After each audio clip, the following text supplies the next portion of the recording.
የመጀመሪያውና መሰረት የሆነ ምስጢር እንደሆነ ለምስጢራት ሁሉ መሰረት ለህይወት መሰረት ለሃይማኖት መሰረት የሆነ ምስጢር እንደሆነ አይተናል። መጻሕፍት ወዘዚአሆሙ ለአካላት ይከፍል ህላዌያተ የአካል ሶስትነት የባህሪን አንድነት አይለይም። ቅዱስ ቴዎዶሲዮስ በሃይማኖተ አበው ምዕራፍ 92 ቁጥር 4 ላይ የአካል ሶስትነት የባህሪን አንድነት አይለይም ብሎ እንደተናገረ እንደመሰከረ ሥላሴን የባህሪ የመለኮት የባህሪ ግብር ስም የልብ የቃል የእስትንፋስ አንድነታቸው ሶስትነታቸውን ጠቅሎ በአካል በባህሪ ኩነታት በአካል ግብር ስም አንድ ሳያደርጋቸው እንዲሁም የአካል የባህሪ ኩነታት የአካል ግብር የአካል ስም ሶስትነታቸው አንድነታቸውን አጥፍቶ በባህሪ በመለኮት በባህሪያዊ ግብር በባህሪያዊ ስም በልብ በቃል በእስትንፋስ ሶስት ስለማያደርጋቸው ነው ማለት ነው። ሶስት ስለማያደርጋቸው ነው። እኒህን ቃላት ባለፈው መርሃ ግብራችን አንድ ባንድ ስላየናቸው ዛሬ እንደመነሻ ነው ቃላቶቹን አንስቻቸው የማልፍ እንጂ በዝርዝር ምን ማለት እንደሆነ አይተናቸው ስለሆነ ወደ ዝርዝር ሐሳባቸው አልገባም ማለት ነው። ሆኖም እንግዲህ የሥላሴን አንድነት ሶስትነት በስፋት በሰፋ ያለ ጊዜ ወስደን ተመልክተናል። ይህንን ያየነውን ወደ ኋላም ተመልሶ በማስታወስ ሾርት ኖት ያወጣችሁም ያንን ደጋግሞ በማንበብ እንዲሁም ጥያቄ በማንሳት የሃይማኖት መሰረት ስለሆነ ምስጢረ ሥላሴ በሚገባ መረዳትና ማወቅ አውቆ መኖር ላላወቁትም ማሳወቅ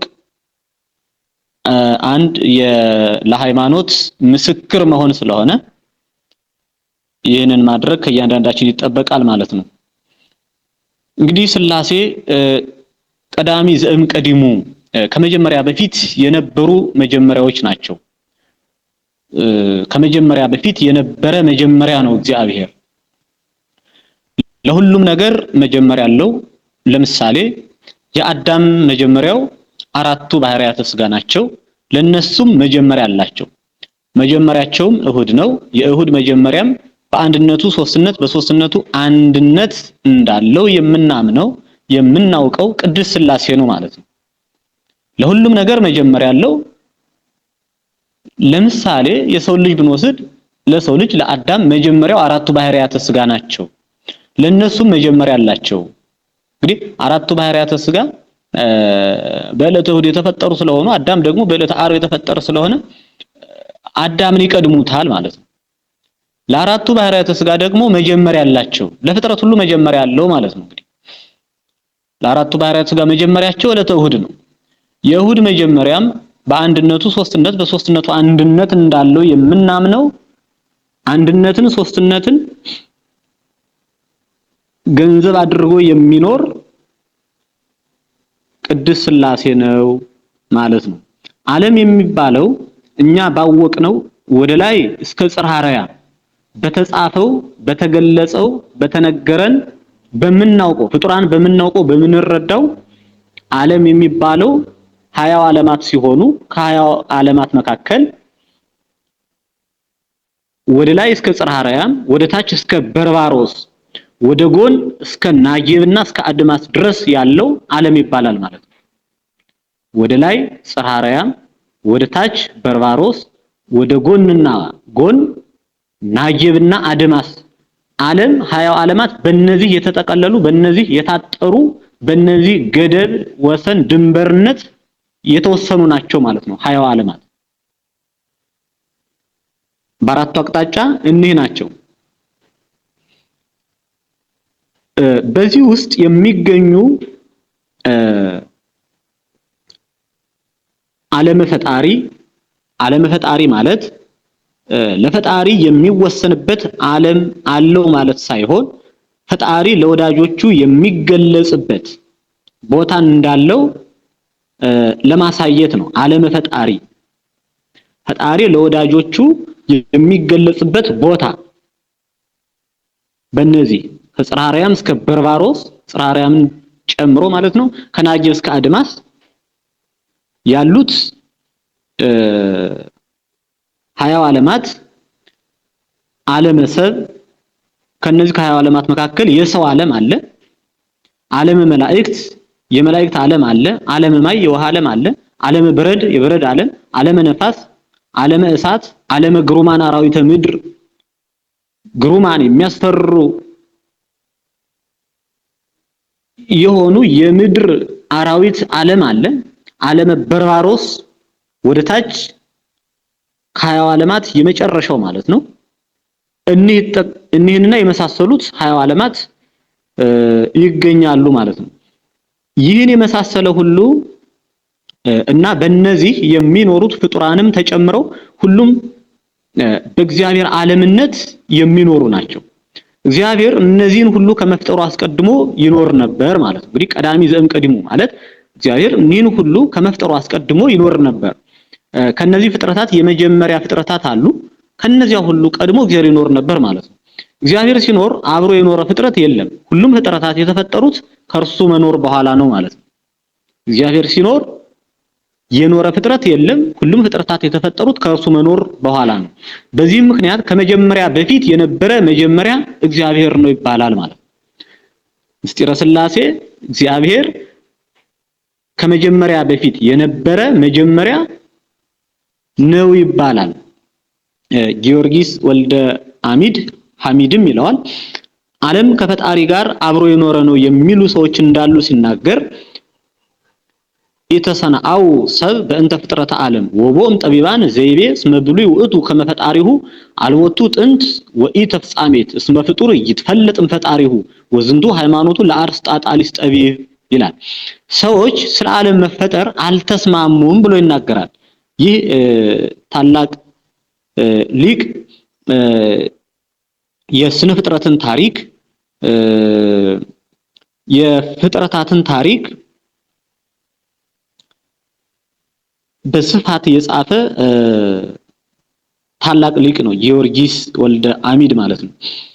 እናም ምን አለ? ሰዎች ስለ ዓለም መፈጠር አልተስማሙም። ከጠቢባን መካከል ፍጡር ከፈጣሪ አይለይምና ዓለም እንደ ፈጣሪ መነሻም መፈጸሚያም መጨረሻም ማለት ነው የለውም የሚል አለ። ይህም ሐሳብ የአርስጣጣሊስ ነው ብሎ ይገልጻል ማለት ነው። ስለ ፍጥረተ ዓለም በጻፈበት ክፍል ይህንን ቃል ይናገራል ጊዮርጊስ ወልደ አሚድ። አርስጣጣሊስ ዓለም ፈጣሪ ሲኖር የነበረ ነው፣ ከፈጣሪ መኖር በኋላ የተፈጠረ አይደለም ካለ በኋላ እንዲህ ያለበት ምክንያት ሲያስቀምጥ ፍጡር ከፈጣሪ አይለይምና ብሏል ማለት ነው። እንግዲህ ፈላስፎች ጥበበኞች ነን የሚሉት አርስጣጣሊስን ጨምሮ ማለት ነው ፍጥረት ፈጣሪ ሲኖር አብሮ የኖረ ፍጥረት በራሱ ቀዳማዊ እንዲሁም ደግሞ ዳህራዊ እንደሆነ የሚያምን ነው ማለት ነው። ለዚህም ሐሳቡ ዓለም ፈጣሪ ሲኖር የነበረ ነው፣ ከፈጣሪ መኖር በኋላ የተፈጠረ አይደለም ካለ በኋላ እንዲህ ያለበትን ምክንያት ሲያስቀምጥ ፍጡር ከፈጣሪ አይለይምና ላለው ሐሳብ ያቀረበው ምክንያት ትክክል አይደለም። ከጠቢቡ ንግግር የምንረዳው መፍጠር የእግዚአብሔር የባህሪ ግብሩ እንደሆነ አምኗል። የባህሪ ግብር ባህሪ ሲኖር የሚኖር እንጂ የባህሪ ግብ ባህሪ ሲኖር የሚኖር እንጂ ባህሪ ኑሮ ኋላ ባህሪ ግብርን ገንዘብ እንደማያደርግ ያምናል። ጠቢቡ እስከዚህ ድረስ ጥሩ ሂደት ሂዷል። ነገር ግን የሳተው የእግዚአብሔር የባህሪ ግብሩ ሲኖር የባህሪ ግብሩ የፈጠረው ዓለምም አብሮ ይኖራል ማለቱ ነው ማለት ነው። ይህ ሐሳቡ ሶስት የተሳሳተ መንገድ ይመራል። አንደኛ ፈጣሪ ዓለምን የፈጠረው ሳያውቅ ነው ያሰኝበታል። ሁለተኛው ዓለምን መፍጠር ግዴታው ስለሆነ ፈጥሮታል የሚል ሐሳብ ያስነሳበታል። ሶስተኛው ፈጣሪ ያለ ፍጡራን አይኖርም በማለት ፈጣሪን የፍጡር ጥገኛ ያደርግበታል ማለት ነው።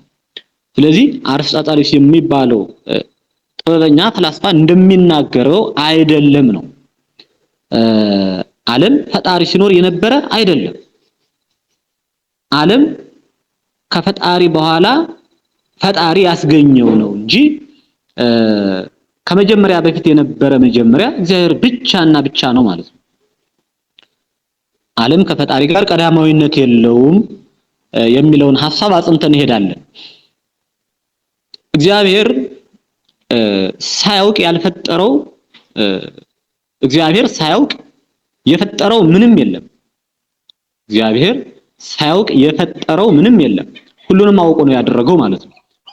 አንሰ አልቦ ዘፈጠርኩ እንበለ እቅድም አይምሮ ኩሎ ዘይከውን እኔ ግን የሚሆነውን ከመሆኑ አስቀድሞ ሳላውቅ የፈጠርኩት የለም ተብሎ በመጽሐፈ ቀሌምንጦስ እንደተጻፈ ማለት ነው። ቀሌምንጦስ የቅዱስ ጴጥሮስ ደቀ መዝሙር ነው። በመንፈስ ቅዱስ ቅዱስ ጴጥሮስ የተገለጸለትን እየነገረው የጻፈ የሐዋርያው የቅዱስ ጴጥሮስ ተከታይ ታላቅ መንፈሳዊ ሰው ነው ማለት ነው። ሆኖም እኔ ግን የሚሆነውን ከመሆኑ አስቀድሞ ሳላውቅ የፈጠርኩት የለም ብሎ እግዚአብሔር ከተናገረ እግዚአብሔር ሳያውቅ የፈጠረው ፍጥረት የለም ማለት ነው። ሁሉንም አውቆ ከፈጠረው ደግሞ ፍጥረት ሁሉ ከእግዚአብሔር በኋላ የተገኘ ነው ማለት ነው እንጂ እግዚአብሔር ሲኖር የኖረ ፍጥረት የለም።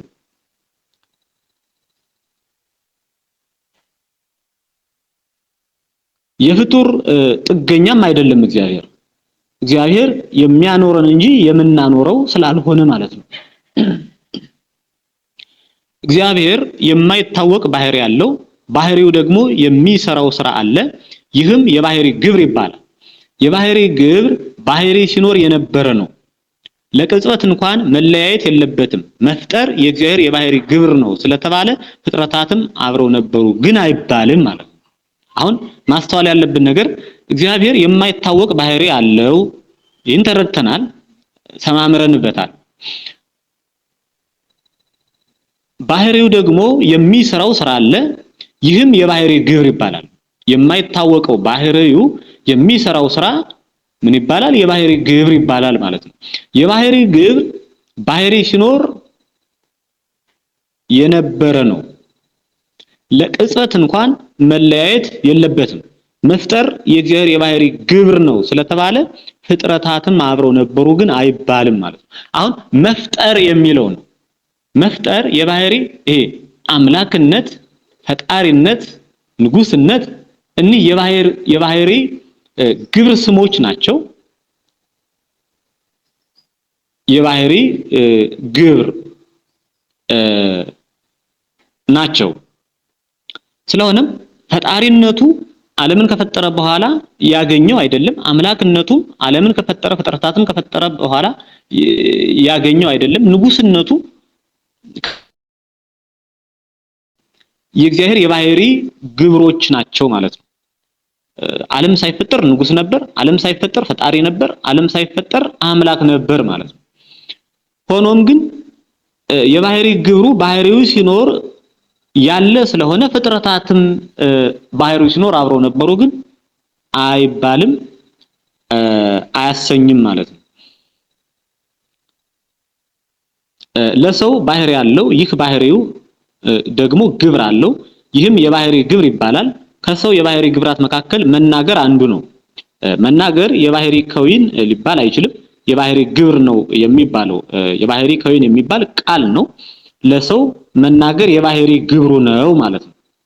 ለሰው ባህሪ ያለው ይህ ባህሪው ደግሞ ግብር አለው። ይህም የባህሪ ግብር ይባላል። ከሰው የባህሪ ግብራት መካከል አንዱ ምንድነው? መናገር ነው። ሰው መናገር እየቻለ እስከ ጊዜውም ዝም ብሎ ቆይቶ መናገር ሲፈልግ ይናገራል። ተናጋሪው ከመናገሩ በፊት የተናገረው ነገር በውስጡ ነበር፣ ነገር ግን አልተገለጸም ነበር፣ ዝም ስላለ ማለት ነው። እግዚአብሔር መፍጠር በባህሪው አለ፣ ነገር ግን እሱ መፍጠር ሲፈልግ ከርሱ መኖር በኋላ ፍጥረታትን አስገኝቷቸዋል እንጂ እንደ ጠቢባኑ ልቦለድ ሐሳብ ዓለም አብሮ ከፈጣሪ ጋር የነበረ አይደለም ማለት ነው። ዓለም ከፈጣሪ ጋር አብሮ የነበረ አይደለም። ዓለም በፊት እግዚአብሔር እንደነበር የቅዱሳት ከዓለም በፊት እግዚአብሔር እንደነበር የቅዱሳት መጻሕፍት ምስክርነት በብዙ ቦታ ተጽፎ እናገኛለን ማለት ነው። ምስክርነታቸውን ሊቀ ነቢያት ሙሴ በቀዳሚ ገብረ እግዚአብሔር ሰማየ ወምድረ በመጀመሪያ እግዚአብሔር ሰማይንና ምድርን ፈጠረ ብሎ ኦሪት ዘፍጥረት ምዕራፍ 1 ቁጥር 1 እንደሚነግረን እንግዲህ በመጀመሪያ እግዚአብሔር እንደነበረ ከፍጥረት በፊት እንደነበረ ከሰማይ ከምድርም በፊት እንደነበረ ከሁሉም በፊት የነበረው እግዚአብሔር ደግሞ በፈቀደው በወደደው ጊዜ ፍጥረታትን መፍጠር እንደጀመረና ከፍጥረታቱ ሁሉ መጀመሪያ ሰማይንና ምድርን እንደፈጠረ ይነግረናል ማለት ነው። በመጀመሪያ እግዚአብሔር ሰማይንና ምድርን ፈጠረ ብሎ ማለት ነው። እንግዲህ እግዚአብሔር ከሰማይ ከምድር አስቀድሞ እንደነበረ ይመሰክርልናል። ልበ አምላክ የተባለ ዳዊትም እግዚአብሔርሰ ንጉሥ ውእቱም ቅድመ ዓለም እግዚአብሔር ግን ከዓለም አስቀድሞ ንጉሥ ነበር ብሎ በመዝሙር 74 ቁጥር 12 ላይ ይናገራል ማለት ነው። ዳግመኛም ነብይ እግዚአብሔር ዳዊት ዘእንበለ ይቁም አድባር ወይትፈጠር ዓለም ወምድር ቅድመ ዓለም ወስከለ ዓለም አንተ ክመ ተራሮች ሳይቆሙ ምድርም ዓለምም ሳይሰሩ ከዘላለም እስከ ዘላለም ድረስ አንተ ነበርህ በማለት በመዝሙር 89 ቁጥር 2 ላይ ይመሰክራል። እንግዲህ ተራሮች ሳይቆሙ ምድርም ዓለምም ሳይሰሩ ከዘላለም እስከ ዘላለም ድረስ ማን ነበረ? እግዚአብሔር ነበረ። አንተ ነበርህ ብሎ ነው የሚገልጸው ማለት ነው። እግዚአብሔር ከዓለም በፊት የነበረ ነው ማለት ነው። እንግዲህ እግዚአብሔር ስንል ሥላሴ እግዚአብሔር ምስጢረ ሥላሴ ይህ ሁሉ በአንድ እይታ የሚታይ ነው ማለት ነው። እንግዲህ የምስጢረ ሥላሴን ማጠቃለያ ሐሳብ ስለሆነ እያየን ያለ ነው ማለት ነው። ምስጢረ ሥላሴ በራሱ ሀልወት እግዚአብሔርን የእግዚአብሔርን ህልውና የፈጣሪን መኖር ከፍጥረታት ሁሉ በፊት መኖሩን ከፍጥረታት ሁሉ በፊት ያለ መሆኑን የምንረዳበት ስለሆነ ነው። ከዓለም አስቀድሞ እግዚአብሔር ነበረ ለሚለው እንግዲህ ቅዱሳት መጻሕፍት ምስክሮቻችን ናቸው ማለት ነው። እኒህ ቅዱሳት መጻሕፍት በእግዚአብሔር መንፈስ ተነድተው ተመርተው ቅዱሳን ነቢያት ቅዱሳን ሐዋርያት የጻፏቸው ስለሆኑ እውነተኛ ምስክሮቻችን ናቸው ማለት ነው። ቅዱሳት መጻሕፍት ቅዱስ ዮሐንስ ወልደ ነጎድጓድም ዘሃሎም ቅድመ ይትፈጠር ዓለም ወይ ሄሉ እስከ ለዓለም ዓለም ሳይፈጠር የነበረ እስከ ዘላለሙም የሚኖር ነው ብሎ በቅዳሴው ምዕራፍ 1 ቁጥር 3 ላይ ይናገራል። ዓለም ሳይፈጠር የነበረ እስከ ዘላለሙም የሚኖር ነው። ዓለም ሳይፈጠር የነበረ ነው። ቀዳማዊነቱን እየነገረን ነው ማለት ነው። እስከ ዘላለሙም የሚኖር ነው። ዳህራዊነቱንም እየነገረን ነው ማለት ነው። ሰለስቱ ምዕትም 318ቱ ሊቃውንት የሃይማኖት መሰረትን ከብሉያት ከሐዲሳት አወጣጥተው የጻፉልን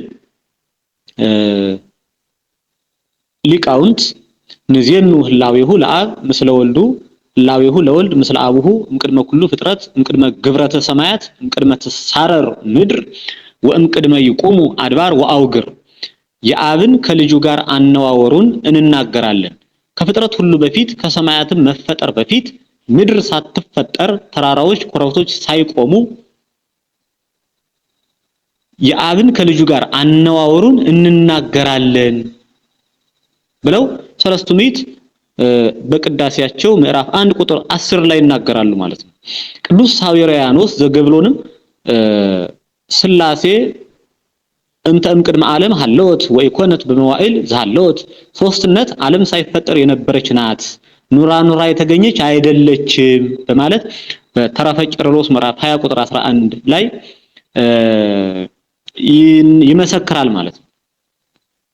ሥላሴ ወይም ሶስትነት ዓለም ሳይፈጠር የነበረች ናት ኑራ የተገኘች አይደለችም። እንግዲህ ከዓለም አስቀድሞ የነበረ ዓለም ነው እግዚአብሔር ማለት ነው። ዓለም ሳይፈጠር እግዚአብሔር ነበረ ከተባለ ዓለም ሳይፈጠር እግዚአብሔር ምን ላይ ይኖር ነበር የሚል ጥያቄ ያስነሳል። ይህን ጥያቄ ለመመለስ እግዚአብሔር ይህን ዓለም ለምን ፈጠረው የሚል ሐሳብ ማንሳት አለብን። ምክንያቱም መልሱ ከዚህ ላይ ስለሚገኝ ማለት ነው። ከዚህ ጥያቄ ላይ እግዚአብሔር ይህን ዓለም የፈጠረው ለፍጡራንና ለፍጡራን ብቻ ነው። ዓለምን በመፍጠሩ እግዚአብሔር የሚጠቀምበት የሚረባበት የሚረዳበት ነገር ኑሮ አይደለም። እግዚአብሔር ይህን ዓለም የፈጠረው ለፍጡራንና ለፍጡራን ብቻ ነው። ለተፈጠረው ፍጥረት ሁሉ መፈጠሩ ስለሚጠቅመው ስለሚረባው መፈጠሩ መልካም ስለሆነ ነው። ለፍጥረት ሁሉ ካለ መፈጠር ተሻለው ተብሎ እንደተጻፈ ማለት ነው። እንግዲህ ፍጥረት ሁሉ የተፈጠረው ለራሱ ጥቅም እንጂ ለእግዚአብሔር ምንም የሚጠቀምበት የሚረባበት እግዚአብሔር ያጣው ኖሮ የሚያገኘው ነገር ስላለ አይደለም። ስለሆነም እግዚአብሔር ይህን ዓለም የፈጠረው ለፍጡራንና ለፍጡራን ብቻ ነው። ለፍጡራን መኖሪያነት ይህን ዓለም ከፈጠረ ለራሱ መኖሪያው ራሱ ነው፣ ቦታ አያስፈልገውም ማለት ነው። ለፍጡር ባዕድ የሆነ መኖሪያ እንዳለው ሁሉ እንግዲህ ለ22ቱ ስነ ፍጥረታት 20 ዓለማት አሏቸው ማለት ነው፣ የሚኖሩባቸው ዓለማት። ስለሆነም ለፍጡር ባዕድ የሆነ መኖሪያ እንዳለው ሁሉ ለፈጣሪም ባዕድ የሆነ መኖሪያ ያስፈልገዋል ማለት ፈጣሪን ከፍጡር ጋር ማስተካከል ስለሆነ ይህ ደግሞ ክህደት ነው። ለፈጣሪ ባዕድ የሆነ መኖሪያ የለው፣ ለራሱ መኖሪያው ራሱ ነው ማለት ነው። ለራሱ ዓለሙ ራሱ ነው፣ አካሉ ራሱ ነው፣ መኖሪያውም ራሱ ነው። የራሱ አካል የሚኖርበት ራሱ ነው እንጂ ሌላ አካሉ የሚኖርበት ሌላ ዓለም የለውም ማለት ነው። ፍጡር የሆነ ዓለም የለውም። ምክንያቱም ለፈጣሪ ቦታ አለው ካልን በቦታ እየወሰነው ነው ማለት ነው። ይህ ደግሞ በቦታ የሚወሰን ፍጡር ነው እንጂ እግዚአብሔር በቦታ አይወሰንምና ክህደት ነው መባሉ ለዚህ ነው ማለት ነው።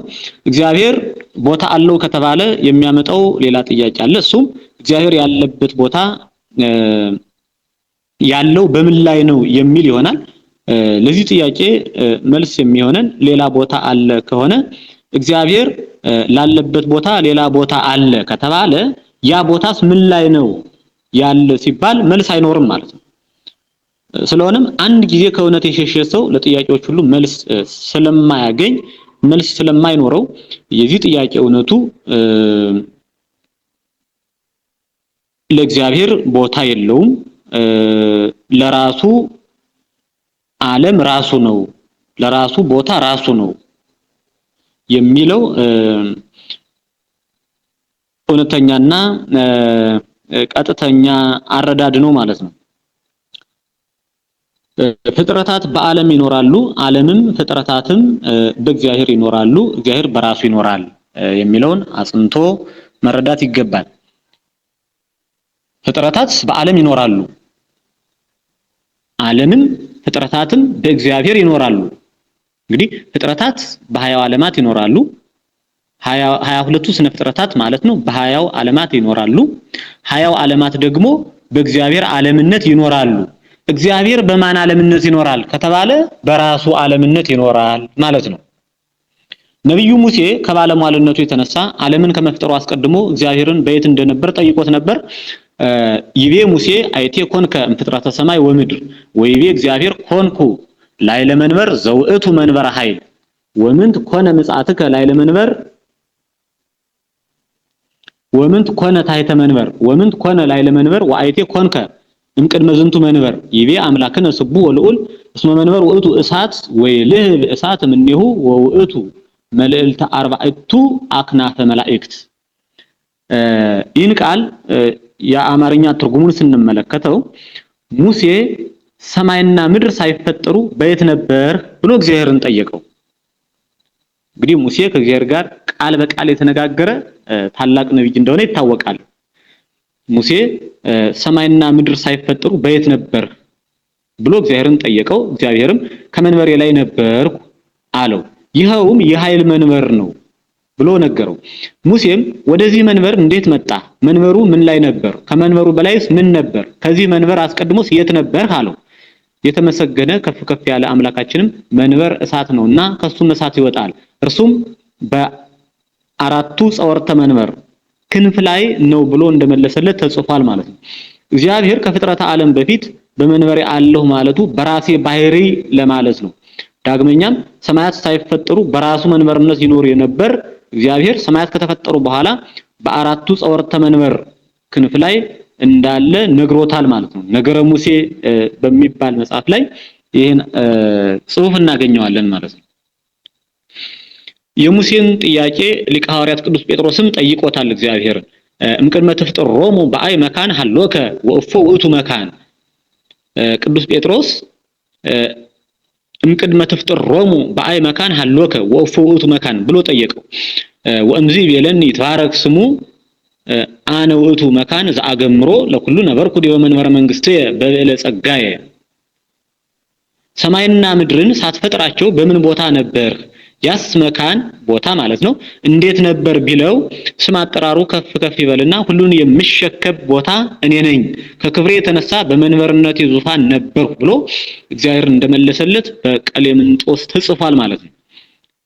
እንግዲህ ሰማይና ምድርን ሳትፈጥራቸው በምን ቦታ ነበር ያስ ቦታ እንዴት ነበር ብሎ ቅዱስ ጴጥሮስ እግዚአብሔርን ቢጠይቀው ስም አጠራሩ ከፍ ከፍ የሚል እግዚአብሔር ምን ብሎ መለሰለት ሁሉን የሚሸከም ቦታ እኔ ነኝ ከክብሬ የተነሳ በመንበርነቴ ዙፋን ነበርኩ እንግዲህ ራሱን በመንበርነቴ ዙፋን ለራሱ ዙፋኑ ራሱ እንደሆነ ነው እየነገረው ያለ ማለት ነው። ሁሉን የሚሸከም ቦታ ማን ነው አለ እኔ ነኝ ብሎ ነው የመለሰለት ማለት ነው። እግዚአብሔር ለራሱ ዙፋኑ ራሱ ነው ለራሱ ቦታው ራሱ ነው እንጂ እግዚአብሔር የሚኖርበት ዓለም እግዚአብሔርን የሚሸከም ሌላ ፍጡር የሆነ ቦታ የለም ማለት ነው። እግዚአብሔር ቅድመ ዓለም መንበር የለውም የሚኖረውም የሚኖርበትም መንበር ባህሪው ነው። ናገምሮ ለኩሉ ወኩሉ እያገምረን ስላሴ ሁሉን እንወስነዋለን ሁሉም ግን እኛን አይወስኑንም ብለው ይናገራሉ ማለት ነው። ይሄንንም በቀሌምንጦስ የምናገኘው ነው። በዚህም መሰረት እግዚአብሔር ዓለምን ከመፍጠሩ አስቀድሞ ከባህሪው ባዕድ የሆነ ነገር አይፈልግም እንዲሁም የሚያኖረውም የሚኖርበትም ቦታ ሕያው ሆኖ የሚኖረውም በራሱ ነው ማለት ነው። እግዚአብሔር ዓለምን ከመፍጠሩ አስቀድሞ ከባህሪው ባዕድ የሆነ ነገር ከባህሪው የተለየ ማለት ነው ባዕድ ማለት ከባህሪው የተለየ ነገር አይፈልግም። ስለሆነም የሚያኖረው የሚኖርበትም ቦታ ሕያው ሆኖ የሚኖረውም በራሱ ነው ማለት ነው። እርሱ ለርሱ ዓለም ነው ሌላ ዓለም አያስፈልገውም። ስለዚህም ከዓለም በፊት ያለ ዓለም እንለዋለን ማለት ነው። እግዚአብሔር ከዘመናት አስቀድሞ የነበረ ዘመን ነው። ጎህ ሳይፈጠር ጨለማ ሳይገኝ ፀሐይ ጨረቃ ሳይፈጠሩ ከዘመናት ሁሉ አስቀድሞ የነበረ ዘመን እግዚአብሔር ነው። ይህም ማለት ዘመን ይቆጠርለታል ማለት ግን አይደለም። ከዘመናት መጀመሪያ አስቀድሞ የነበረውን ሁኔታ መግለጽ የምንችለው እግዚአብሔር አለ በማለት ስለሆነ ነው ማለት ነው። የዘመናት መጀመሪያቸው ስላሴ በመሆኑ ከዘመናት አስቀድሞ የነበረ ዘመን ስላሴ ነው ብለን እናምናለን እንረዳለን።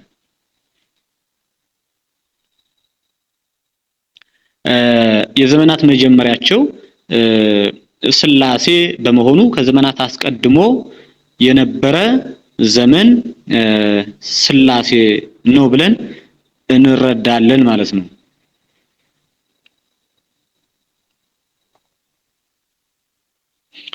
እንግዲህ እግዚአብሔር ከዘመናት አስቀድሞ የነበረ ዘመን ከዓለማት አስቀድሞ የነበረ ዓለም ነው ማለት ነው። እግዚአብሔር በራሱ ዓለምነት የሚኖር እንደሆነ እግዚአብሔር ዘመን የማይቆጠርለት የዘመናት ፈጣሪ እንደሆነ በምስጢረ ስላሴ ማጠቃለያ ልብ ማለትና ማስተዋል ይገባል ማለት ነው። ይሄንን ያው ባለፈው መርሃ ግብር በሰፊው ያየነው መጥተናል። ግን እንደማጠቃለያ የሆነን ዘንድ ነው ይሄን እያነሳ ያለሁት።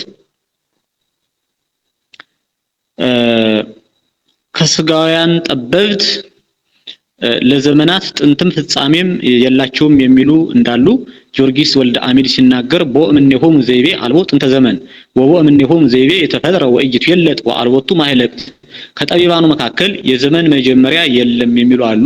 ዘመን አልተፈጠረም አያልፍም ማለቂያም የለውም የሚሉ ጠበብት እንዳሉ ከተናገረ በኋላ ወነህነሰ ንቤ አማን ተፈጠረ ዓለም ወአይመርነ ሥርዓተ ፍጥረት እምነ ሌሊት ወመዓልት ስርዓተ መዓልትሰ ጥንቱ ጊዜ ስርቀተ ፀሐይ ወስርቀተ ሌሊትኒ ጥንቱ ጊዜ ዕርበተ ፀሐይ ወአዲ ከፈልዎሙ ለሌሊት ወለመዓልት በአሐዱ አሐዱ ወረሰይዎን አሰርተ ወክልኤተ ክፍለ ወሰመዩ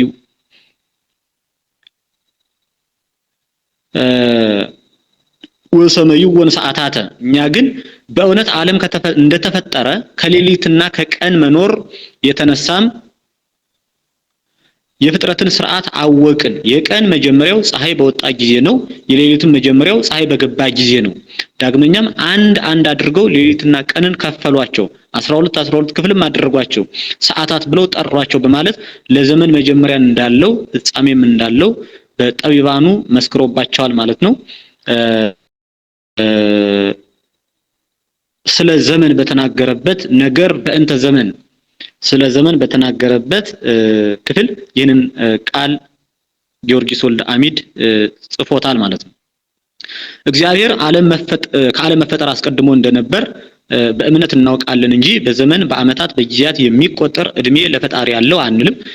በተአምኖ ንእመን ከመኩሉ አዝማናት ተሰርኡ በቃለ እግዚአብሔር ዘመናት ሁሉ በእግዚአብሔር ቃል እንደተዘጋጁ በሃይማኖት እንመን ብሎ ቅዱስ ዮሐንስ አፈወርቅ በትርጓሜ ዕብራውያን ቅዱስ ጳውሎስ መልእክት የዕብራውያን መልእክት በተረጎመበት ምዕራፍ 22 ላይ ይነግረናል ማለት ነው። ከዘመናት በፊት እግዚአብሔር ነበር የምንለው ለዚህ ነው። ከዘመናት በፊት እግዚአብሔር ነበረ ማለት ዘመናት የሚቆጠርባቸው ፀሐይ፣ ጨረቃ፣ ከዋክብት ከመፈጠራቸውና የዕለታት የፍጥረታት ጥንት ከምትሆን ከዕለተ እሁድ አስቀድሞ መኖሩን ለመግለጽ ነው ማለት ነው። የእግዚአብሔርንስ እንተወውና በዓለማቸው ሌሊትና ብርሃን ለማይፈራረቅባቸው ለመላእክት እንኳን ዘመን አይቆጠርላቸው። እንግዲህ እንኳን ለእግዚአብሔር ለመላእክት እንኳን ዘመን አይቆጠርላቸው። ለምን ካልን ዘመን የሚቆጠረው ለኛ ለምድራውያኑ በፀሐይ በጨረቃ በከዋክብት ስለሆነ ማለት ነው። ፀሐይ፣ ጨረቃ፣ ከዋክብት ለመላእክት ብርሃን የሚሰጡ አይደሉም። ፀሐይ፣ ጨረቃ፣ ከዋክብት በምድር ላይ የሰለጠኑ ለምድር ብርሃናቸውን የሚሰጡ ፍጥረታት ናቸው እንጂ ለመላእክት ብርሃን እንዲሆኑ የተፈጠሩ ስላልሆኑ ማለት ነው። ስለሆነም ለመላእክት እንኳን ዘመን አይቆጠርላቸውም እንኳን ለእግዚአብሔር ማለት ነው። እንግዲህ ለፍጥረታት እንኳን ዘመን ካልተቆጠረ ለእግዚአብሔር እንዴት ዘመን ሊቆጠርለት ይችላል? ዘመን አይቆጠርለትም ማለት ነው። ያለ ፀሐይ፣ ያለ ጨረቃ፣ ያለ ከዋክብት ዘመንን መቁጠር የሚችል የለም። መላእክት በዓለማቸው ፀሐይ፣ ጨረቃ፣ ከዋክብት ስለሌሉ ዘመን የማይቆጠርላቸው ከሆነ ጥንተ ኩሉ ከሁሉ በፊት የነበረ እግዚአብሔርን ዘመን ልንቆጥርለት አንችልም። ከሁሉ ጥንተ ኩሉ የሆነ እግዚአብሔር ዘመናትን የሚያሳልፋቸው የሚያስረጃቸው እሱ ሲሆን ዘመን ይቆጠርለታል ማለት አይቻልም ማለት ነው። ዘመን ስለማይቆጠርለት ዘመን መቁጠር ከዓለም መፈጠር ጀምሮ ስለሆነ ከዓለም መፈጠር አስቀድሞ ለእግዚአብሔር የሚኖርበት ቦታ እንደሌለው ሁሉ ከዓለም መፈጠር አስቀድሞ ዘመን አይቆጠርለትም ማለት ነው። ከዓለም መፈጠር በኋላም የሚኖርበት የተወሰነ ቦታ እንደሌለው ሁሉ ከዓለም መፈጠር ጀምሮም ዘመን አይቆጠርለትም። ለማን? ለእግዚአብሔር። እንግዲህ ዘመን መቁጠር ከዓለም መፈጠር ጀምሮ ስለሆነ ከዓለም መፈጠር አስቀድሞ ለእግዚአብሔር የሚኖርበት ቦታ የለውም ብለናል። እንደሌለው ሁሉ ከዓለም መፈጠር አስቀድሞ ዘመንም አይቆጠርለትም። ቦታ የለውም፣ ዘመንም አይቆጠርለትም። ይህ ከዓለም መፈጠር አስቀድሞ ነው። ከዓለም መፈጠር በኋላም ቢሆን ለእግዚአብሔር የሚኖርበት የተወሰነ ቦታ የለውም። እንዲሁም ከዓለም መፈጠር ጀምሮም ለእግዚአብሔር ዘመን አይቆጠርለትም። ለእግዚአብሔር ዘመን አይቆጠርለትም። በፍጡራን ዘንድ 1000 ዓመት በእግዚአብሔር ዘንድ አንድ ቀን ነው ተብሎ በመጻሕፍት ቢጻፍም ይህ እግዚአብሔር ለሰው ልጆች የሰጠው ቀጠሮ እግዚአብሔር የሰው ልጆችን ዘመን የሚቆጥርበት የቁጥር ስሌት እንጂ የቁጥር አይነት እንጂ ለራሱ ለእግዚአብሔር የሚቆጠርለት ዘመን ግን አይደለም ማለት ነው። እና ዘመን የሚቆጠረው በጠቅላላው ለፍጡራን እንጂ ለፈጣሪ እንዳልሆነ ከፍጥረታት መፈጠር በፊትም ከፍጥረታት መፈጠር በኋላም ለፈጣሪ በምስጢረ ሥላሴ ዘመን አይቆጠርለትም ማለት ነው። ለእግዚአብሔር ዘመን ቢቆጠርለት የሚያመጣው መሰረታዊ ስህተት አለ። ይኸው ለሥላሴ ዘመን ከተቆጠረላቸው ያልፋሉ ይጠፋሉ ያሰኛል ማለት ነው። ምክንያቱም ዘመን የምንቆጥረው ይህን ዓለም ለማሳለፍ ነው። ዳግመኛም ፈጣሪ ሲኖር ዘመንም አብሮ ኑሯል፣ ያልተፈጠረ መነሻ የሌለው ነው ከተባለ ዘመንም ፈጣሪ ነው መባሉ ነው ማለት ነው። ስለሆነም ዘመን ፈጣሪ ሲኖር አብሮ የኖረ ነውም አይባልም። ለዓለሙ ሁሉ መሰረት ሥላሴ እንደሆነ ለዘመናትም መጀመሪያቸው ሥላሴ ነው። ዓለም ከመፈጠሩ አስቀድሞ እግዚአብሔር ያለ ዘመን ነው የኖረው። ዓለም ከመፈጠሩ አስቀድሞ እግዚአብሔር የኖረው ያለ ዘመን ነው። ይኸውም ለመኖሩ መነሻ የለውም። ይህን ያህል ዓመት ኑሮ ከዚያ በኋላ ዓለምን ፈጠረ አይባልም። ምክንያቱም ጥንት የሌለው ጥንት እርሱ ብቻ ስለሆነ ማለት ነው። ቀዳሚው ቃል ውእቱ በመጀመሪያ ቃል ነበር ቅዱስ ዮሐንስ በወንጌሉ ምዕራፍ 1 ቁጥር 1 እንደሚነግረን ማለት ነው። ዳግመኛም እኛ ዘመን መቁጠራችን ሌሊትና ቀን ቢኖሩልን ነው። ለሥላሴ ግን ዘመን ይቆጠርለት ከተባለ በሱም ሌሊትና ቀን አለው ያስብላል ማለት ነው። ስለዚህ በፈጣሪ ዘንድ ሌሊትና ቀን ስለሌለ ዘመን አይቆጠርለትም። ይህ ደግሞ ዘመን ይቆጠርለታል ማለት ፍጹም ክህደት ነው የሚሆነው። ምክንያቱም ከአካሉ ልዩ የሆነ ብርሃን ስለሌለው ማለት ነው። ለእግዚአብሔር ራሱ ለራሱ ብርሃን ነው። ከአካሉ ልዩ የሆነ ብርሃን አለው ከተባለ የፍጡር ጥገኛ ይሆናል ማለት ነው። የፍጡር ጥገኛ ከሆነ ደግሞ እግዚአብሔር ፈጣሪ ሊባል አይችልም። ስለሆነም እኛ የምናመልከው አምላክ ፍጹም ብርሃን የባህሪ ገንዘቡ እንደሆነ እናምናለን እናውቃለን። እስመ ጽልመትኒ ይጸልም በኀቤከ ወሌሊትኒ ብሩህ ከመ መዓልት በአምጣነ ጽልመታ ከማሁ ብርሃና በኀቤከ። በአንተ ዘንድ ጨለማ አይጨልምም፣ ሌሊትም እንደ ቀን ብሩህ ነው። በጨለማዋ መጠን በአንተ ዘንድ እንደዚሁም ብርሃኗም ጽኑዕ ነው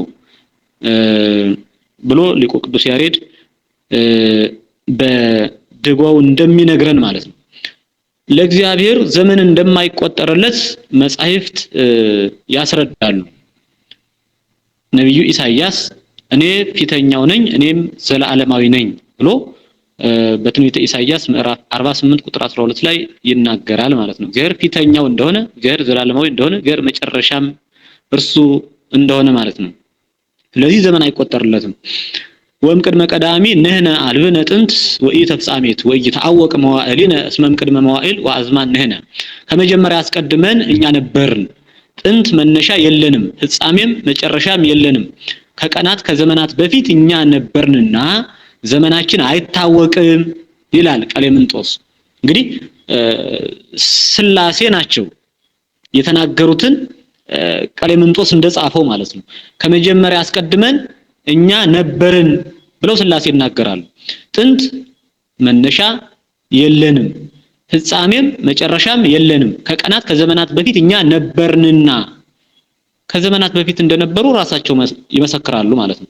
ዘመናችን አይታወቅም ብለው ሥላሴ ይናገራሉ። ሥላሴ ከመጀመሪያ አስቀድመን ያሏት ይህች መጀመሪያ ሙሴ በኦሪት ዘፍጥረት ምዕራፍ 1 ቁጥር 1 ላይ በመጀመሪያ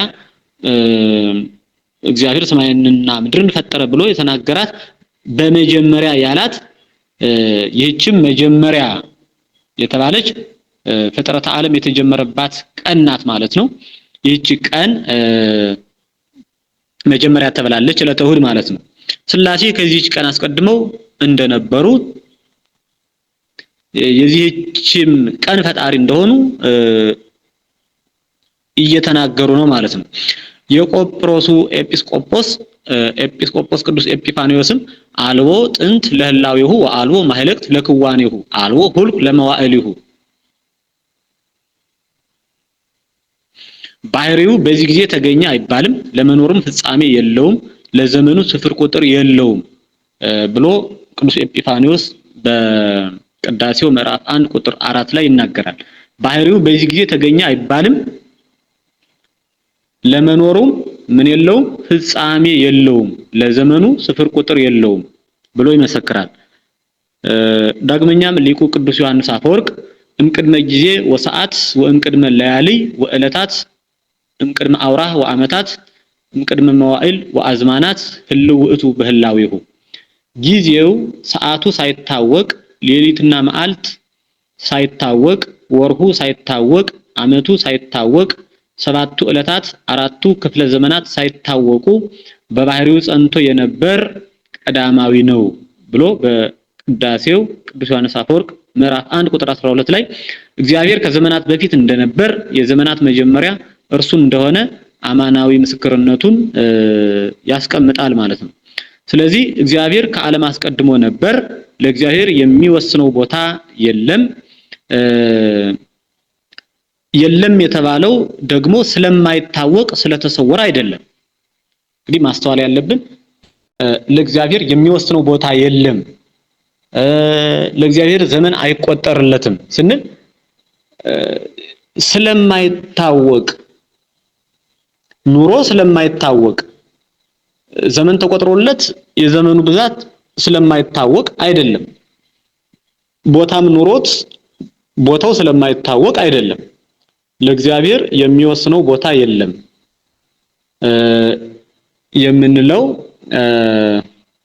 ኑሮ ስለማይታወቅ ስለተሰወረ ሳይሆን ራሱ ያኖራልና የሚሸከመው የሚወስነው ቦታ ጥንቱን ስለሌለ ነው ማለት ነው። እንዲሁም ዘመን አይቆጠርለትም የሚባለው በሱ ዘንድ ሌሊትና ቀን ስለሌለ ብቻ አይደለም። ዘመን አይቆጠርለትም የምንል ስለተሰወረንም አይደለም፣ ስለማናውቀው አይደለም ማለት ነው። ጥንቱን ቀዳማዊ ዘለዓለማዊም የሚሆን ሥላሴ ዘመን ስለሌለው የዘመናትም የመካናትም የቦታዎችም መገኛ መነሻ እርሱ ስለሆነ ነው እንጂ ማለት ነው። ለፍጡራን ዘመን ቦታ አላቸው፣ ለሱ ግን ዘመን ቦታ የለውም። በዚህም ፈጣሪያችን ሥላሴ ገዣችን ሥላሴ እንደሆኑ እናምናለን እንታመናለን ማለት ነው። ለእግዚአብሔር ዘመን አይቆጠርለትም የምንል እኛ ስለማናውቀው ሳይሆን ጥንቱን ስለማይቆጠርለት ቦታም የለውም የምንል ቦታ ኑሮት ግን ስለማናውቀው ሳይሆን ወይም ስላልተጻፈልን ሳይሆን ጥንቱን ቦታ ስለሌለው ራሱ ለራሱ ቦታ ስለሆነ ማለት ነው። የዘመናትም የቦታዎችም መነሻ እርሱ ስለሆነ ማለት ነው። እንግዲህ የምስጢረ ሥላሴን የማጠቃለያ ሐሳብ በዚህ ልክ ካየን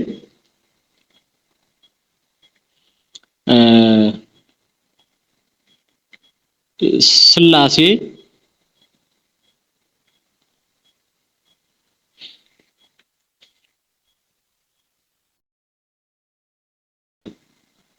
ከፈጠሩ በኋላ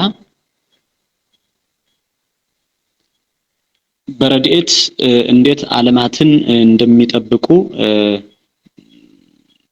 እንመለከታለን። ሥላሴ ዓለምን ከፈጠረ በኋላ ዘመን ተቆጥሮለታል አይባልም። የሚኖርበት ቦታም አይባልም። እግዚአብሔር ዓለምን ከፈጠረ በኋላ ዘመን አይቆጠርለትም፣ ቦታም የለውም። የሁሉ አስፈላጊነቱ ለፍጡራን ብቻ ስለሆነ እንዲህም በመሆኑ ሥላሴ ዓለምን ቢፈጥሩም ዓለም ለሥላሴ ዓለም አልሆናቸውም የሚለውን አጽንቶ መያዝ ያስፈልጋል።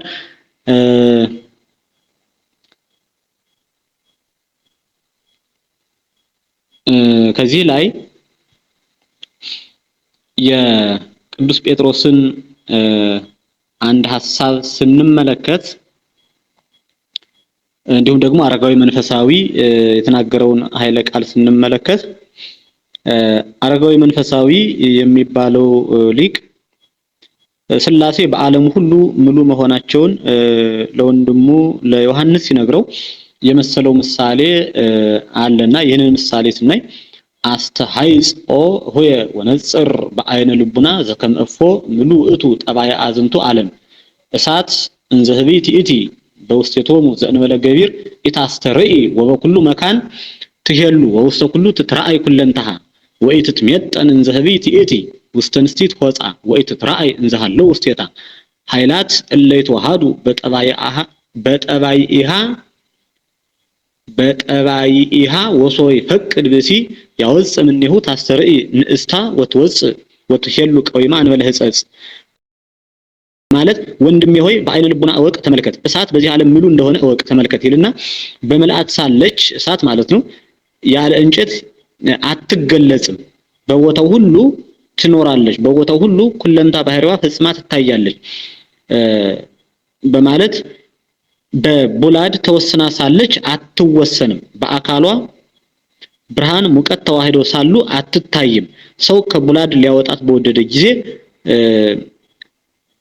ትንሽ ታህል ሆና ወይም ደግሞ የጤፍ ቅንጣት ታህል ሆና ትገለጻለች ብርሃን ሙቀት ሳይጎድላት አካል ገዝታ ትገኛለች ማለት ነው እሳት ብርሃን ሳይጎድላት ሙቀት ሳይጎድላት አካል ገዝታ ትገኛለች በማለት በመልእክት 22 ላይ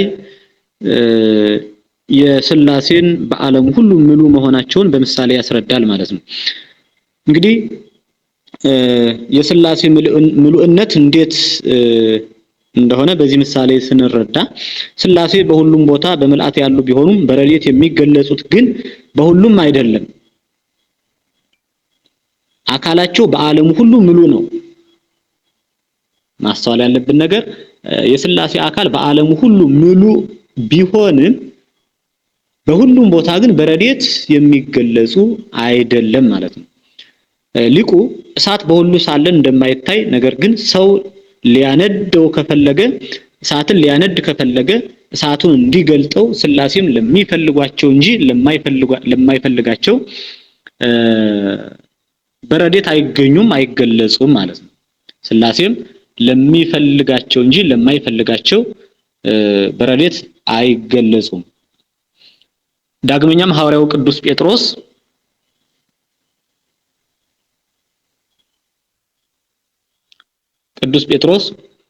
ሥላሴ ኃጢያት ከሚሰራበት ቦታ የሉም የሚሉ ሰዎችን ሲያስረዳ የሉም ማለት እንደማይገባ ሲናገር ሰዎች እግዚአብሔር ንጹህ ባህሪ ከሆነ ኃጢያት ከሚሰራበት ቦታ እንዴት ሊገኝ ይችላል ዘር ከቆሻሻ ቦታ እንዴት ሊኖር ይችላል ብለው ሊያስቡ ይችላሉ ሆኖም ግን አሁን ይሄ አካላዊ ምልአትን ስንመለከት እግዚአብሔር የሌለበት ቦታ የለም የሚለውን ቅዱስ ጴጥሮስ ሲያስረዳ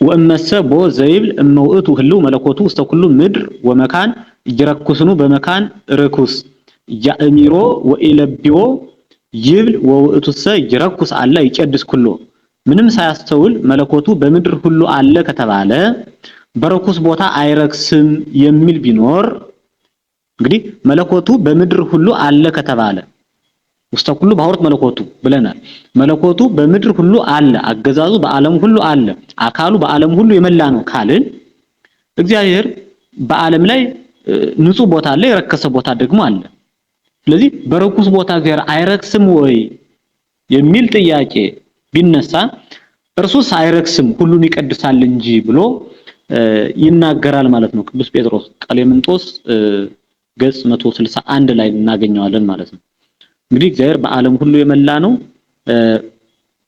በረድኤት ለሚፈልጉት ይገለጻል በአካል ግን በሁሉም የመላ ሆኑን ማስተዋል ይገባል ማለት ነው እግዚአብሔር በረከሰ ቦታም ቢሆን ያንን የረከሰ ቦታ ይቀድሰዋል እንጂ የረከሰው ቦታ እግዚአብሔርን ሊያረክሰው ስለማይችል እግዚአብሔር የሌለበት ቦታ የለም በአካሉ በሁሉ የመላ ነው በረድኤት ግን በንጹሃን ላይ ብቻ ይገለጻል ለንጹሃን ብቻ ይታያል ይገለጻል በረድኤት ይኖራል ማለት ነው የእግዚአብሔር ጥበቃ ድህረ ተፈጥሮተ ዓለም ከተፈጠረ በኋላ የእግዚአብሔር ጥበቃ እንዴት ነው የሚለውን አይተን እንጨርሳለን። እግዚአብሔር ዓለሙን ከፈጠረ በኋላ አልተወውም። ሁሌም በረድኤት ሁሉንም ይመግባል፣ ይጠብቃል፣ ያስተዳድራል።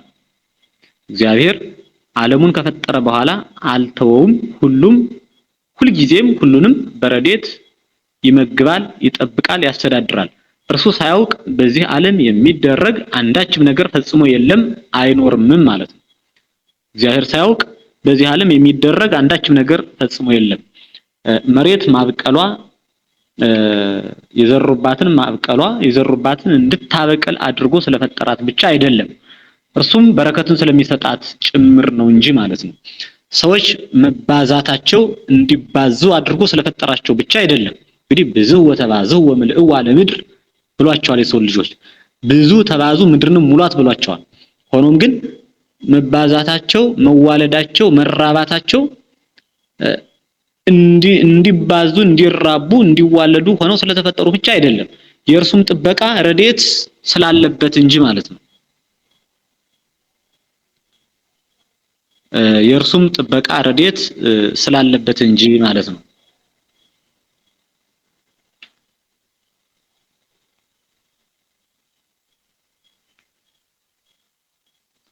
ጻድቁ ኢዮብ ከመሐሊብ ሐለብከኒ ወከመግብነት አርጋእከኒ በውኑ እንደ ወተት አላፈሰስከኝምን እንደ እርጎስ አላረጋኸኝምን ይላል መጽሐፈ ኢዮብ ምዕራፍ 10 ቁጥር 10 ላይ። ሊቁ አትናቴዎስም ኦ ዘታወጾ ለሕፃን መሐቆ ብሲ ወትፌኖ ተከርሰ ብሲት አቤቱ ሕፃንን ከአባቱ አብራክ ከፍለህ በእናቱ ማህፀን የምታሳድረው አንተ ነህ ብሎ ቅዳሴ አትናቴዎስ ምዕራፍ 4 ቁጥር 12 ላይ ይናገራል። ስለዚህ ፍጥረታትን ሲፈጥር ለሁሉም ስርዓት የሰራላቸው ቢሆንም ረድኤቱ ጥበቃው ግን ደግሞ አይለያቸው ማለት ነው። ፍጥረታትን ሲፈጥር ለፍጥረታት ሁሉ ስርዓት የሰራላቸው ቢሆንም እግዚአብሔር ረድኤቱና ጥበቃውም የሚለያቸው አይደለም፣ አይለያቸውም ማለት ነው።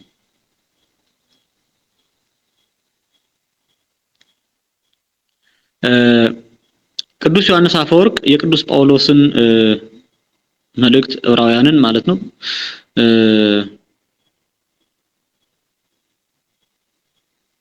ሲተረጉም ይቤት ወልድ ፍሬ ሰናይ ለእልክቱ ለበእንቲአሁ ማሐረስዋ ወተነስ በረከተ ማብ እግዚአብሔር ዘንተ ይቤ እንዘ ያርኢ ከመፈጣሪ ሎቱ ሰዓት ውእቱ ምክንያት ለኩሉ ወደ ጎጾም በህቡ ፍኖት ለሆኖፊ ለይብሉ ከመይከውን ኃይለ ምድር። ቅዱስ ጳውሎስ በዕብራውያን ምዕራፍ 6 ቁጥር 7 ላይ ያለውን ማለት ነው ቅዱስ ጳውሎስ የተናገረውን ኃይለ ቃል ብዙ ጊዜ በእርሷ ላይ የሚወርደውን ዝናም የምትጠጣ መሬት ለሚያርሷትም ደግሞ የምትጠቅምን አትክልትን የምታበቅል ከእግዚአብሔር በረከት ታገኛለች። ክብር ምስጋና ይግባውና ፈጣሪ የሁሉ መገኛ እንደሆነ ሲያስረዳ ከእግዚአብሔር በረከት ታገኛለች ይላል ማለት ነው። ከግዘፈ ምድር የተነሳ ፍሬ እንዲገኝ የሚናገሩ መናፍቃንን እግረ መንገዱን ከግዘፈ ምድር የተነሳ ብቻ ፍሬ እንደማይገኝ ይገስጻቸዋል ማለት ነው፣ ያስተምራቸዋል ማለት ነው። እንግዲህ ጥንቱን ምድር እንድታበቅል ሆና ስለተፈጠረች ብቻ ሳይሆን የእግዚአብሔር በረከት የእግዚአብሔር ረድኤት ከምድር ጋር ስለሚኖር ነው ማለት ነው። ምድር የዘሩባትን የምታበቅል የተከሉባትን የምታጸድቅ። ስላሴ ረድኤት ያለ ስላሴ ረድኤት ያለ ስላሴ በረከት ያለ ስላሴ ጥበቃ ምድር ምን ማፍራት እንደማትችል ያስረዳል። ልበ አምላክ ቅዱስ ዳዊትም ቅዱስ ዮሐንስ አፈወርቅ በድርሳን 10 ላይ ነው የቅዱስ ጳውሎስን ዕብራውያን ምዕራፍ 6 ቁጥር 7 ላይ ያለውን የሚተረጉመው ድርሳን 10 ላይ ነው ማለት ነው። ልበ አምላክ ቅዱስ ዳዊትም ይህን ሲመሰክር እግዚአብሔር ምሕረቱን ይሰጣል ምድርም ፍሬዋን ትሰጣለች ይላል መዝሙር 84 ቁጥር 12 ላይ እግዚአብሔር ምሕረቱን ይሰጣል ምድርም ፍሬዋን ትሰጣለች። እንግዲህ ምድር ፍሬ የምትሰጠው በእግዚአብሔር ምሕረት በእግዚአብሔር ረድኤት በእግዚአብሔር በረከት ነው ማለት ነው። በቅዱስ ማቴዎስ ወንጌልም ውእቱ ያሰርቅ ፀሐይ ላዕለ ሄራን ወእኩያን ወያዘንብ ዝናመ ላዕለ ጻድቃን ወኃጥአን እርሱ ለክፎችና ለደጎች ፀሐይን ያወጣል ለጻድቃንና ለኃጥአንም ዝናምን ያዘንማል ተብሎ ተነግሯል ማለት ነው። ራሱ ክርስቶስ ይህንን ቃል በቅዱስ ማቴዎስ ወንጌል ምዕራፍ 5 ቁጥር 45 ላይ አስተምሮናል። ይህ ዓለም በስላሴ የመሃል እጅ ተወስኖ ስላሴ በረድኤት በበረከት እየጎበኙ ያኖሩታል እንጂ ፈጥረው የተውት አይደለም። ፈጥረው ተውትስ ቢሆን ሰይጣን ባጠፋን ነበር። ግን ስላሴ ዓለምን ፈጥረው የተውት ስላልሆነ ሰይጣን ፈጽሞ እኛን ሊያጠፋን አይችልም ማለት ነው። ይህም ሊታወቅ ስላሴን ስንበድል ክፋታችንን አውቀን ማረን እንድንለው እኛ ክፋታችንን እንድናውቀው ጥቂት ገጸ ምህረቱን ሲመልስብን ንስሐ ገብተን ወደ እግዚአብሔር እንዳንመለስ ሰይጣን በሽታ አምጥቶ በልዩ ልዩ ምክንያት አመካኝቶ ሊያጠፋን ይፋጠናል። ፈጥሮ ትቶን ቢሆን በዚህ ምድር ማንም ባልኖረ ነበር። ምክንያቱም ከአጋንንት ከሰይጣናት ጽኑ ጠላትነት የተነሳ በምድር ላይ ማንም ባልኖረ ነበር። ግን እግዚአብሔር ዓለምን ፈጥሮ የተወው አይደለም ነው ዋናው ነገር። እግዚአብሔር ዓለምን ፈጥሮ የተወው አይደለም። ዓለምን ከፈጠረው በኋላ በረድኤቱ በበረከቱ በጥበቃው የሚጎበኘው ነው እንጂ ማለት ነው። ስላሴ ይህን ዓለም በመሃል እጃቸው ይይዙታል ማለት ደግሞ ይመግቡታል፣ ያስተዳድሩታል፣ ይገዙታል ለማለት ነው እንጂ እናት ልጇን አዝላ እንድታሳድግ ተሸክመውት ይኖራሉ ማለት አይደለም። አሁን በስዕል አድህኖ ስንመለከት የስላሴን ስዕል አድህኖ ስናይ የሶስቱ አካላት እጅ በአንድ የሆነ ክብ የሆነ ብርቱካን የመሰለ ዓለም ያ ዓለም ነው። ሶስቱ እጆች ያንን ይዘው ዓለምን ይዘው እንመለከታለን። አሁን በዚህን ጊዜ ልክ እናት ልጇን አዝላ እንድታሳድግ ተሸክመውት ይኖራሉ ማለት ግን አይደለም።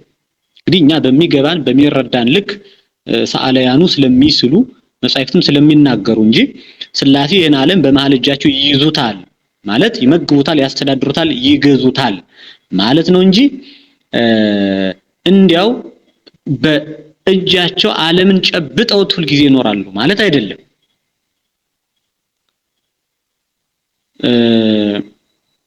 እናት ልጇን አዝላ ተሸክማ እንደምትኖር ስላሴም ዓለምን እንዲሁ ተሸክመው እንዲሁ በእጃቸው ጨብጠውት ይኖራሉ ማለት አይደለም። ቅዱስ ዮሐንስ አፈወርቅ በዕብራውያን ድርሳን 2 ገጽ 40 ላይ ሲናገር አሃዚ ብሂል ሰራኢ ብሂል ወሳኔ ሐለወታት አሃዚ ማለት ሰራኢ ማለት ነው፣ ፍጥረቱን ሁሉ ወስኖ ገጥቶ የሚኖር ማለት ነው በማለት ተርጉሞታል ማለት ነው። ይሄንን ኃይለ ቃል አሃዚ ብሂል ሰራኢ ብሂል ወሳኔ ሐለወታት አሃዚ ማለት ሰራኢ ማለት ነው፣ ፍጥረቱን ሁሉ ወስኖ ገጥቶ የሚኖር ማለት ነው ብሎ ይተረጉማል። ስለሆነም ስላሴ ዓለሙን በመሃል እጃቸው ተሸክመውት ይኖራሉ አይባል። ስላሴ ዓለሙን በመሃል እጃቸው ተሸክመውት ይኖራሉ አይባልም ማለት ነው።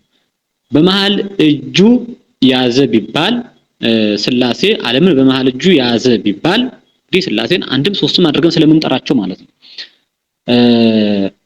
የሚያመጣው ወይም ደግሞ የሚያስከትላቸው ክህደታት አሉ። እነሱም የመጀመሪያው ስላሴ ዓለምን በመሃል እጃቸው ይዘውት ይኖራሉ ካልን የመጀመሪያው ስላሴን ደካማ ማድረግ ነው። እናት ልጇን የምታዝለው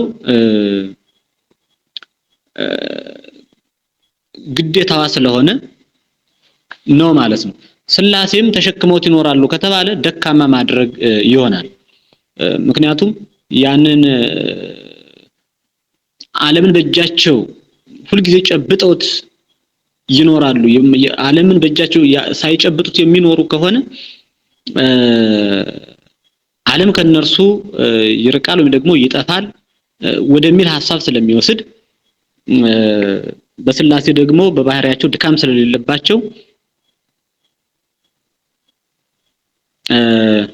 ስላሴን ደካማ የሚያደርግ ሐሳብ ስለሆነ ስላሴ ዓለምን በመሃል እጃቸው ይዘውት ጨብጠውት ይኖራሉ አይባልም። ይህ ሲባል ምስጢር አለው ማለት ነው እንጂ እኮ መጻሕፍት ይጸውር ድደ ወይነብር ጠፈራ አሃዚ ዓለም በእራሁ ኩሉ እሁዝ ውስተ እዴሁ ይጸውር ድደ ወይነብር ጠፈራ በሰማይ ይኖራል መሰረትን የፍጥረትን መሰረት የፍጥረታትን የዓለማትን መሰረት ይሸከማል ይላል እኮ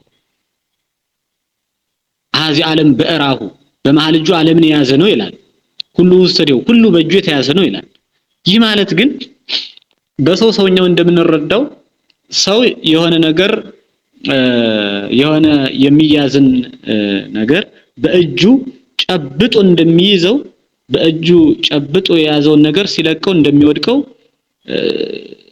ስላሴ ሁሉ ጊዜ ዓለምን እንዲጨብጠው በእጃቸው ይዘውት ይኖራሉ ማለት አይደለም ምስጢር አለው ነው ሐሳቡ ምስጢሩ ምንድነው ከተባለ ስላሴ ዓለምን በመሃል እጃቸው ይዘውት ይኖራሉ ማለት ወስነውት ገተውት ተቆጣጥረውት እየመገቡት እያስተዳደሩት እየገዙት ይኖራሉ ማለት ነው እንጂ የስላሴ እጅ ዓለምን ከመጨበጥ ሳይለያይ የሚኖር ነው ማለት ግን አይደለም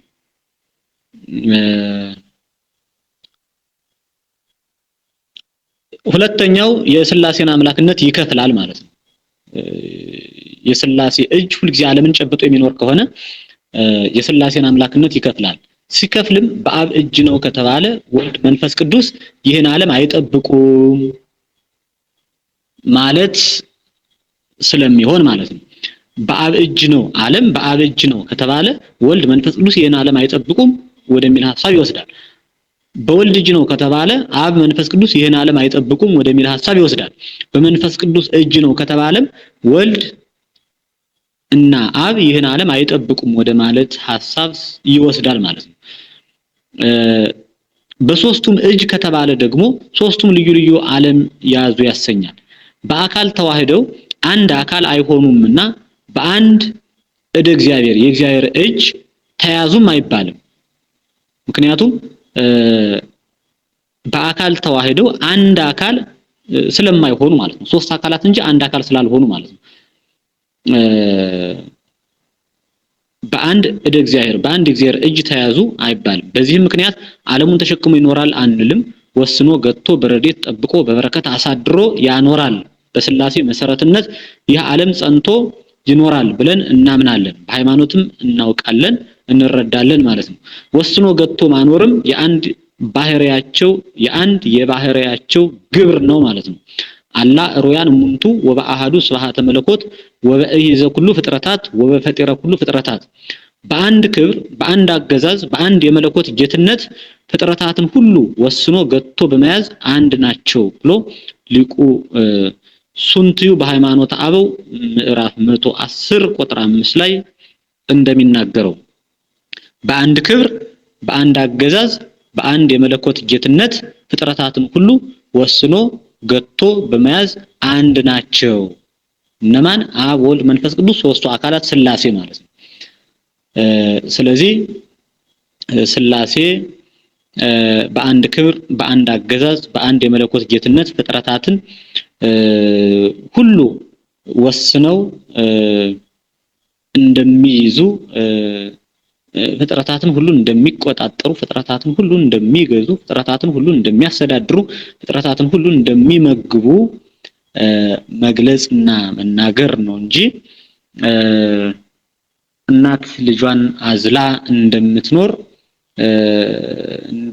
አዝላ እንደምትገለጸው እግዚአብሔር ስላሴ ፍጥረታቱን ሁሉ ጊዜ በእጃቸው እንዲጨብጠውት የሚኖሩ ማለት አይደለም ማለት ነው በአካላዊ እጃቸው ጠብቀውት የሚኖሩ ማለት አይደለም የምናየው እጅ ስልጣንን ጌትነትን አገዛዝን የሚያሳይ ነው የሚለውን መረዳት ያስፈልጋል ምክንያቱም ቅዱሳት መጻሕፍት የሚነግሩን እኛ በመንረዳው ልክ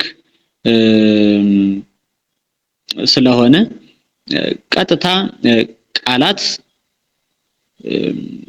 በራሳቸው የምንረዳቸው ቃላት አሉ ምንም ትርጉም የማያስፈልጋቸው ማለት ነው ግን ደግሞ ምስጢር ያላቸው በምስጢር የሚመሰጠሩ ትርጓሜ የሚያስፈልጋቸው ቃላትም ስላሉ ከነዚያ መካከል አንዱ ምስጢር ከሚያስፈልገው ትርጓሜ ከሚያስፈልገው ቃል ስላሴ ዓለምን በመሃል እጃቸው ይዘው ይኖራሉ የሚለው ነው ማለት ነው። ይኸውም በአንዲት ስልጣን፣ በአንዲት አገዛዝ፣ በአንዲት ጌትነት፣ በአንዲት መግቦት፣ በአንዲት አስተዳደር ዓለምን ወስነው ገተው ተቆጣጥረው ይኖራሉ ለማለት ነው ማለት ነው። ይህ ኃይለ ቃል የሚያሳየን ይህንን ነው። በመጽሐፈ ቀሌምንጦስ ቅዱስ ጴጥሮስ እግዚአብሔር ዓለሙን እንዴት አድርገህ ቅዱስ ጴጥሮስ እግዚአብሔርን ዓለሙን እንዴት አድርገህ ይዘው ትኖራለህ አሳየኝ ቢለው ዓለሙን በመሃል እጁ ይዞ እንዳሳየው ተጽፏል። በመጽሐፈ ቀሌምንጦስ የተጻፈ ቃል ነው። ቅዱስ ጴጥሮስ እግዚአብሔርን ዓለሙን እንዴት አድርገህ ይዘው ትኖራለህ አሳየኝ ቢለው ዓለሙን በመሃል እጁ ይዞ እንዳሳየው ተጽፏል። ይሄ ግን ለባለሟሎቹ በመንበሩ ተቀምጦ እንደሚታያቸው ያለ ነው እንጂ በመንበር ተቀምጦ ስለታየ የሚወስነው መንበር አለ እንደማንል በመሃል እጁ ይህን ዓለም ይዞ ሲታይም እርሱ ባለቤቱ እንደፈቀደ መጠን ለቅዱሳን ያሳያቸዋል እንጂ ዓለሙን ተሸክሞት ይኖራል ማለት ግን እንዳልሆነ ልብ ማለት ይገባል ማለት ነው። እንግዲህ ለቅዱስ ጴጥሮስ ዓለሙን ይዞ አሳየው ይለናል። ያ ማለት ግን እግዚአብሔር በወደደው ልክ ለቅዱሳኑ ለማስረዳት ዓለምን የሚገዛ የሚቆጣጠር የሚያስተዳድር የሚመግብ መሆኑን ቅዱሳኑ በሚረዱበት ልክ ይገልጽላቸዋል እንጂ እግዚአብሔር በመንበር ተቀምጦ እንግዲህ ነብዩ ኢሳይያስ እንዳየው በመንበር ተቀምጦ ቅዱስ ያዕቆብም እንዳየው በመንበር ተቀምጦ ስለታየ እግዚአብሔርን የሚወስነው መንበር አለ አንልም። እግዚአብሔር የማይወሰን ስለሆነ ማለት ነው። ግን ለቅዱሳኑ በወደደው ልክ ስለሚገለጽ ማለት ነው ቅዱሳኑ በዚህ ልክ የሚያዩት። እንደዚህም ሁሉ በመሃል እጁ ይህን ዓለም ይዞ ሲታይም ለቅዱስ ጴጥሮስ ይህን ዓለም ይዞ ታይቶታልና በመሃል እጁ እግዚአብሔር ይህን ዓለም ይዞ ሲታይም እርሱ ባለቤቱ እንደፈቀደ መጠን ለቅዱሳን ያሳያቸዋል እንጂ ዓለሙን ተሸክሞት ይኖራል ማለት ግን አይደለም ነው። ሐዋርያው ቅዱስ ጳውሎስ ይህን ሲያስረዳ ዘይእህዝ ኩሎ በኃይለ ቃሉ ሁሉን በስልጣኑ እየደገፈ በማለት ዓለም በስልጣን እግዚአብሔር እንደተያዘ ያስረዳል። ዕብራውያን ምዕራፍ 1 ቁጥር 3 ላይ ማለት ነው። ሁሉን በስልጣኑ እየደገፈ ብሎ ይናገራል። እንግዲህ እግዚአብሔር ሁሉን በስልጣኑ እየደገፈ በስልጣኑ የሚመራ የሚያስተዳድር የሚገዛ መሆኑን ነው የሚነግረን ማለት ነው ቅዱስ ጳውሎስ። ቅዱስ ሳዊሮያኖስ ዘገብሎንም ይህን ሲናገር ኩሎ ይእህዝ አብ፣ ኩሎ ይእህዝ ወልድ፣ ኩሎ ይእህዝ መንፈስ ቅዱስ። አብ ሁሉን ይገዛል፣ ወልድ ሁሉን ይገዛል፣ መንፈስ ቅዱስም ሁሉን ይገዛል በማለት ለሶስቱም አካላት አንዲት ግዛት እንዳላቸው መናገሩ ዓለምን መግዛት መወሰን የአንድ የባህርየ ሥላሴ የአንድ ባህርየ ሥላሴ ገንዘብ በመሆኑ ነው ማለት ነው። ይህንንም ኃይለ ቃል ተረፈ ቄርሎስ ምዕራፍ 21 ቁጥር 22 ላይ እናገኘዋለን ማለት ነው። ስለሆነም አብ ሁሉን ይገዛል፣ ወልድ ሁሉን ይገዛል፣ መንፈስ ቅዱስም ሁሉን ይገዛል ስንል ሶስት ግዛት አለ ማለት አይደለም። በግዛት አንድ ስለሆኑ የአብ ግዛት የወልድ ግዛት የመንፈስ ቅዱስ ግዛት ስለሆነ የወልድም ግዛት የአብ ግዛት የመንፈስ ቅዱስ ግዛት ስለሆነ የመንፈስ ቅዱስም ግዛት የአብ ግዛት የወልድ ግዛት ስለሆነ በግዛት አንድ ስለሆኑ ይህም ማለት ገዥነት የአንድነታቸው የባህሪያቸው ግብር ስለሆነ በአንድ የባህሪ ግብር በገዥነት ዓለምን ሁሉ ይገዛሉ፣ ያስተዳድራሉ፣ ይመግባሉ፣ ያኖራሉ፣ ይቆጣጠራሉ ብለን እናምናለን ማለት ነው። እንግዲህ የምስጢረ ሥላሴን ማጠቃለያ ሐሳብ በዚህ ልክ ካየን ይበቃናል ማለት ነው። በነገ መርሃ ግብራችን በዚህ ዙሪያም ሆነ ባለፉት መርሃ ግብራት ካየናቸው ሐሳቦች ምስጢረ ሥላሴን ሀልዎተ እግዚአብሔርን ያው በስፋት አይተን ስለሆነ በሱ ዙሪያ ጥያቄ ታነሳላችሁ ነገ የተነሳ ጥያቄም አለ እሱን ጥያቄ ምላሽና ማብራሪያ እንሰጣለን በነገ መርሃ ግብራችን። ከነገ ቀጥሎ ባለው መርሃ ግብራችን ምስጢረ ሥጋዌን መነሻ አድርገን ምስጢረ ሥጋዌን ነው የምናየው።